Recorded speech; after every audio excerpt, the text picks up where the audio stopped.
रायगढ़ शहर में एक युवक जो है किस तरह से जुलूस निकाल करके घूम रहे हैं और जगह जगह कुछ बता रहे हैं। बातचीत करते हैं इनसे। पहले तो परिचय जानने, नाम क्या है भी आपका? सर मेरा नाम मनोज कुमार देवांगन है। जी, क्या हुआ है और क्या कर रहे हैं आप लोग? सर मैं साड़ी का व्यापार करता हूँ। मैं पिछले 12 साल से साड़ी का व्यापार कर रहा हूँ। इसमें मैंने बाहर कई शहरों से कई बाहर के व्यक्तियों से मैंने व्यापार किया है। सभी का पेमेंट मेरे को पास सही समय पर आ गया है और मुझे बाकी लोगों से कोई शिकायत नहीं है। इसमें क्या है, मैं जितना ही काम किया 12 साल में, कम से कम 100-150 लोगों से मैंने काम किया है और इन 100-150 लोगों में सभी बाहर के अन्य जाति के लोग थे। सिर्फ ये 6 व्यापारी हैं जो कि देवांगन ही हैं और इन लोग मेरा पेमेंट नहीं दे रहे हैं। कौन कौन है और कितना कितना सर ये पोस्टर में लिखा हुआ है, सब अमाउंट भी लिखा है और गांव का नाम भी लिखा है, आदमी का नाम फोटो भी है। ये पप्पू देवांगन है कोस्टा पारा रायगढ़ का। ये गोविंद राम देवांगन है पेंड्रावन का। ये रामा फैब्रिक्स है चापा का। ये बेंगलोर का पार्टी है, ये इसका घर चापा में है, राकेश देवांगन। ये रायगढ़ का है लक्ष्मी नारायण देवांगन। और ये दवाई तहसील का, ये भी चापा में इसका घर है, इसका दुकान बेंगलोर में है। तो इन लोग मेरे से माल लिए हैं और पैसा देने के लिए नाटक कर रहे हैं। और ये तो कई लाख, मतलब लगभग सब मिलाकर के 1.5 करोड़ के लगभग हो रहा है। इन लोगों का कहना यह है कि तेरा पैसा हम लोग जब मन लगेगा तब देंगे और जब मन नहीं लगेगा तब नहीं देंगे। और आप भीतर की तस्वीर थोड़ा दिखाते रहिए। ये माता काली दिख रही है और बगल में जो है इरत मैं बनाया हूँ सर, मैं इरत तो मैंने बनाया है। मेरे को कानून से सहायता नहीं मिल पाया सही ढंग से, इसीलिए मैंने माँ काली का दरबार में गया और माँ काली मेरे सपने में आई। मेरे को बोली कि मेरा तेरा मन्नत जो है वो पूरा कर दूंगी और तू मेरा पूजा कर बेटा। मैं माँ काली माँ की पूजा कर रहा हूँ। मैं दंडवत करते करते जाता हूँ।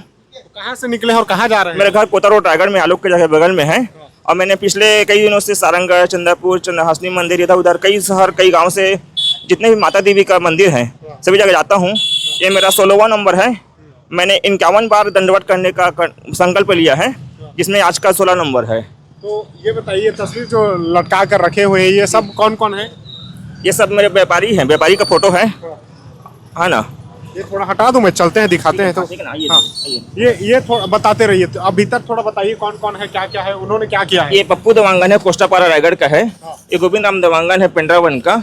ये रामा फैब्रिक्स है चापा का। ये राकेश देवांगन है, चापा का घर चापा में घर है, बेंगलोर में उसका दुकान है। ये लक्ष्मी नारायण देवांगन रायगढ़ का है और ये दवाई तहसील का है, इनका भी घर चापा में है और बेंगलोर में दुकान है। इन सभी व्यापारी एक दूसरे से मिले हुए हैं।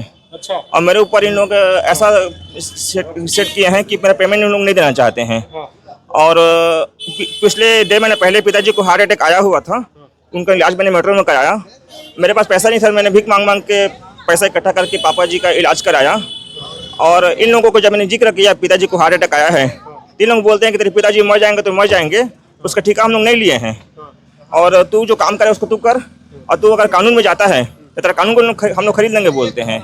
मैंने इनका कहना यह है कि जो SP साहब हैं, जज साहब हैं, कानून व्यवस्था है रायगढ़ का, इन हम लोग खरीद सकते हैं और तू कुछ नहीं कर पाएगा बोलते हैं। आप कहाँ कहाँ गुहार लगाए हैं न्याय के लिए? न्याय के लिए मैंने नोटिस भेजा था और यहाँ थाना कोतवाली में भी मैंने FIR कराने के लेटर दिया था। कब गए थे? ये 5 महीने पहले गया था मैं। तो मैंने FIR दर्ज करने के लिए वहाँ साहब लोग मना कर दिए। क्या बोले आपको? वहाँ बोले देवांगन सर बैठते हैं वहाँ और बोले कि आपसी में सुलझा लो, FIR मत करो, ये व्यापार में ये सब चीज़ नहीं होता है, इसको आपसी में सुलझा लीजिए बोलते हैं। और मेरा सारा बिल GST में है सर। GST में रहने के बाद भी मुझे आज ये तकलीफ हो रहा है कि कानून से मेरे को सहायता नहीं मिल पा रहा है, इसीलिए मैं माँ काली के दरबार में गया हूँ और उनसे मेरे को जी ये भीतर ये मैं पॉलिथीन देख पा रहा हूँ, उसमें क्या क्या है? उसको भी बांट रहे हैं पर्चा की तरह, मैं देख रहा था। क्या है वो थोड़ा बताइए। जितने चौक हैं, जितने जगह जगह हैं, मैं इसको यहाँ छोड़ता हूँ मैं। अच्छा। ताकि सब लोगों को मालूम हो कि जैसे मैं फंसा हुआ हूँ इन लोगों से, ऐसे मेरे साथ कोई और दूसरे व्यक्तियों को इन लोग फंसा न सकें। तो मैं चाहता हूँ कि मैं तो फंस गया तो फंस गया, लेकिन इन लोगों के चंगुल में कोई नया व्यक्ति मत फंसे, इसके लिए मैं ये सब कर रहा हूँ और इन लोगों का विज्ञापन कर रहा हूँ। बताइए, साड़ी कहाँ से लाते थे? इन लोगों से मिले कैसे? इन लोग मेरे घर आकर के मान लिए हैं और मेरे को फ़ोन मार दिया, तो मैं कई बार मैं घर जा कर भी दिया हूँ। और इन लोगों से मेरा व्यापार अच्छा चल भी रहा था। चलते चलते जब उन लोगों को लगा कि मनोज तरक्की कर रहा है, तो मेरा तरक्की देख करके इन लोग मेरे पैसे रोके हुए हैं। मानी इन लोगों से मेरा व्यापार 25-30 करोड़ का हो चुका है, जिसमें लेन देन होते होते होते होते जो आखिरी में बड़े से रुक गया है। तो अब कहाँ तक जाने की उम्मीद है? कहाँ जाएंगे? क्या नया मिलेगा, उम्मीद है? मैं सर कुछ दिनों में AP साहब के पास जाने वाला हूँ, लेकिन उन लोग मेरे को धमकी दे चुके हैं कि SP को भी खरीद लेंगे बोलते हैं। यहाँ तक इन लोगों का हिम्मत है। अतः कानून व्यवस्था से हम लोग का कुछ नहीं कर सकता। इसीलिए मैं बार बार बोल रहा हूँ कि मैं कानून का सहायता तो ले रहा हूँ, लेकिन साथ ही साथ माँ काली के दरबार में भी जाता हूँ मैं देख पा रहा हूँ आपके साथ महिलाएं भी हैं। कौन कौन है, किनके? मेरी बहन है सुमन देवांगन, और ये भी मेरी बहन है। हाँ, ये मेरी पत्नी है।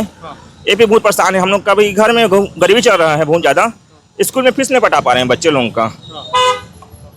और आप भाई के साथ दे रही हैं, क्या लग रहा है न्याय मिलेगा भाई को? बिल्कुल न्याय मिलेगा, हम पूरा सही में है, राइट में है। और इन लोग जो जितने पैसा खा खा के रह गए हैं कि थोड़ी तस्वीर दिखाते रहिए। कोतवाली पुलिस भी मौके पर पहुंची, वो जी बताइए। हाँ, इन लोग जो पैसा खा के जो बैठ गए हैं कि नहीं, उनका भी जो लास्ट इंतजाम जो होगा उन लोग जानेंगे बाद में। लेकिन नहीं, मेरा भैया बहुत ही ज्यादा परेशान है। मेरे पापा को इसी स्थिति के लिए 2 बार हार्ट अटैक आ चुका है, तो इसके लिए हमको न्याय दिलवाइए। हमारा सभी से यही अनुरोध है।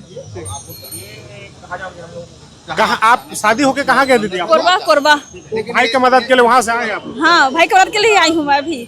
इनको पैसा मिलेगा, जरूर मिलेगा, बहुत मेहनत कर रहे हैं उस चीज के लिए। मार्केट में मेरा भैया भी कुछ लोगों से उधारी लाया है, जैसे धागा वालों से, कि किसी को जब बुनकर लोगों को पैसा देना नहीं रहता था, तब मार्केट से मेरा भैया भी उधार लेकर। मैं आपकी बात नहीं सुन रहा हूँ। सर सुनिए, ये साहब मेरे को बोल रहे हैं इसको निकालने के लिए। मैं अपना पैसा वसूली करने के लिए पूजा भी नहीं कर सकता, इन लोगों का मैं नाम भी नहीं ला सकता, तो मैं करूँगा क्या? पैसा कौन देगा मेरे को? इसको जो है ना, इनको पूजा करने के लिए कोई आपत्ति नहीं है, पूजा जा सकता है। और बैनर को ये जो घर दिख रहा है कोसमपुरियम, ये इसका घर है उन्हा देवांगन। अब जाकर के उनसे ले सकते हैं। पुलिस यहीं पर आए। हाँ, ये लोग पैसा खिलाते हैं और ये लोग आते हैं सामने में बड़ा आरोप हो रहा है सर। वो इसके साथ को बताइए, हम लोग इसके बारे में बताओ तो। ठीक है, देख लीजिए। हम अपने घर से कोतरा रोड से निकले हैं, इतना दूर पुलिस नहीं आया, सिर्फ यहाँ पर क्यों आए हैं बोलिए? चलिए देखिए, हमको पैसा नहीं मिल रहा, अच्छा बहाना मिल रहा है। जिनके ऊपर आरोप लग रहा है उन्हीं के घर के सामने जब पहुंचे हैं, वीडियो ले सकते हैं, वीडियो बनाएंगे बिल्कुल बनाएंगे। और कुछ कहना चाह रहे हैं अभी? और मैं क्या बोलूं सर, मैं तो माँ काली के ऊपर ज्यादा भरोसा कर रहा हूँ, क्योंकि कानून लोग खरीद लेते हैं सर। जैसे एग्जाम्पल के खरीद के ये आ चुका है, देखो आप देख सकते हैं तस्वीर सामने में आपका। ये जो लोग हैं, ये देवांगन जी है, ये कितने मतलब कहना चाहिए कितना परेशान है, और पूरा परिवार जो है इनके साथ सड़क पर उतर गया है, और ये शांतिपूर्ण तरीके से जुलूस निकाल करके केवल अपने जो डूबे हुए रकम है उसकी मांग कर रहे हैं। अब देखते हैं क्या जिला प्रशासन इनको न्याय दे पाते हैं या इनका पैसा यूं ही डूब जाता है। फिलहाल जिस तरह से पुलिसिया कार्रवाई है उसको लेकर देवांगन जी हताश हो चुके हैं। इस खबर को लेकर क्या कहते हैं, प्रतिक्रिया जरूर दीजिएगा। धन्यवाद।